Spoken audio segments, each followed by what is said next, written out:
विस्तारवाद का युग समाप्त हो चुका है। ये युग विकासवाद का है।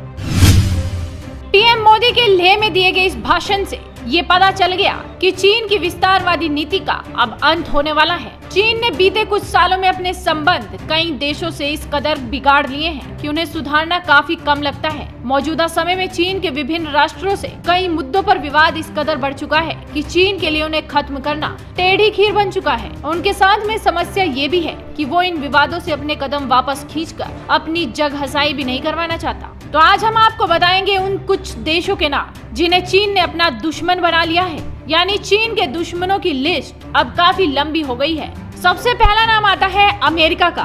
बीते कुछ सालों से अमेरिका और चीन के बीच ट्रेड वॉर चरम पर पहुंच चुका है। दोनों ही देश इस मुद्दे पर अपने कदम पीछे खींचने को तैयार नहीं। अमेरिका हांगकांग के मुद्दे पर भी चीन से काफी नाराज है। उसने हांगकांग को दिया गया स्पेशल स्टेटस का दर्जा भी वापस ले लिया। इसके अलावा दक्षिण चीन सागर पर दोनों ही देशों के बीच काफी वक्त से तीखी बयानबाजी हो रही है। ट्रेड वॉर की बात करें तो अमेरिका नहीं चाहता कि चीन को किसी भी तरह से एक तरफा फायदा पहुंचाया जाए। ट्रम्प साफ कर चुके हैं कि जो फायदा चीन अमेरिका में अपने उत्पादों से कमाता है, उसी नीति के तहत अमेरिका को भी अपने उत्पादों पर छूट मिलनी चाहिए। दक्षिण चीन सागर में अमेरिका के जंगी जहाजों की मौजूदगी को लेकर पहले से ही चीन अपने कड़े तेवर दिखा चुका है, कई बार धमकी दे चुका है। लेकिन अमेरिका भी कहां पीछे हटने वाला था। उसने अपने मित्र राष्ट्रों की सेनाओं को भी चीन और दक्षिण चीन सागर की घेराबंदी करने को कह दिया और इस वक्त दक्षिण चीन सागर में अमेरिका 12,000 जवानों के साथ युद्ध अभ्यास कर रहा है, जो चीन के लिए एक चुनौती है और एक चेतावनी भी कि अभी संभल जाओ वरना आपका विनाश नजदीक है। दूसरे नंबर पर नाम आता है ब्रिटेन और ऑस्ट्रेलिया का।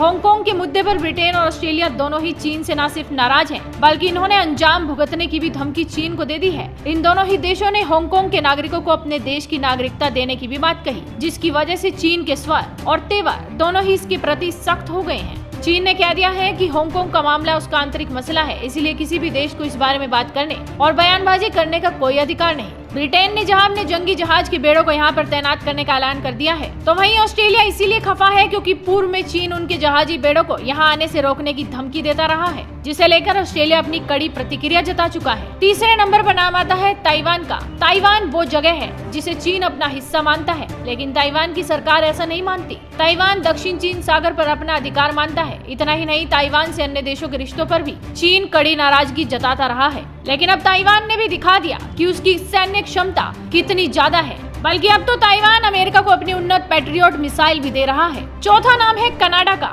हांगकांग के मुद्दे पर कनाडा ने भी अपना कड़ा रुख इख्तियार किया।